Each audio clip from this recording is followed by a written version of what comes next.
একটা বিশেষ সতর্কবার্তা নিয়ে আসলাম। এসআইআর এই সময়কালে স্পেশাল ইন্টেন্সিভ রিভিশন, যাকে আমরা এসআইআর বলছি সংক্ষিপ্ত আকারে, যে গণনা ফর্ম আছে, গণনা ফর্মে আমরা প্রত্যেককে ফোন নাম্বার দিতে হচ্ছে, কন্ট্যাক্ট নাম্বার দিতে হচ্ছে। এই সময় একদল কুচক্রীরা চক্রান্ত করছে, সাধারণ মানুষকে ওটিপি চাইছে, যে তার ব্যাংক ব্যালেন্স খালি করে দেওয়ার একটা চক্রান্ত চালাচ্ছে। এ ধরনের ঘটনা দু একটি ঘটেছে।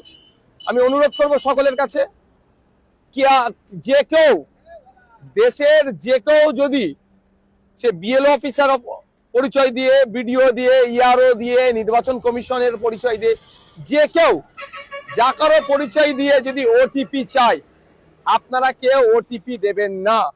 ওটিপি ওয়ান টাইম পাসওয়ার্ড, অর্থাৎ আপনার ফোনে আসবে আর বলবে যে আপনার হয়তো ফর্ম আপডেট করতে হবে, আপনার কাছে 4টে ডিজিট নাম্বার কি 6টা ডিজিট 4টে ডিজিট নাম্বার গিয়েছে, ওটা বলুন, আপনার ফর্মটা ইন্টারনেটে আপলোড হবে। এই ধরনের গল্প শোনাতে পারে।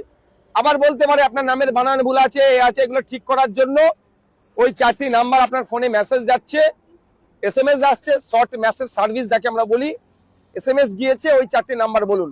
চাইলে কেউ ভুলেও দেবেন না। এটা সম্পূর্ণভাবে চিটিংবাজি, ফ্রড।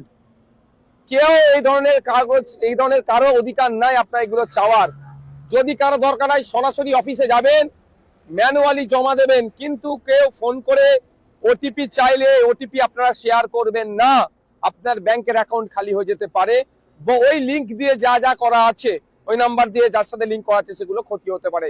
তাই সাধারণ মানুষের উদ্দেশ্যে আমার এই বার্তা, এসআইআর নিয়ে আতঙ্কিত হবেন না, সাবধানতা অবলম্বন করে ফর্ম ফিল আপ করুন, ক্রাইটেরিয়া মেনটেন করে ফর্ম ফিল আপ করুন। সাথে সাথে যেটা আমাদের কাছে খবর এসেছে যে এই ওটিপি চেয়ে অনেকে মানুষকে ক্ষতিগ্রস্ত করছে কিছু দুষ্কৃতীরা, এই সুযোগটা কাজে লাগাচ্ছে।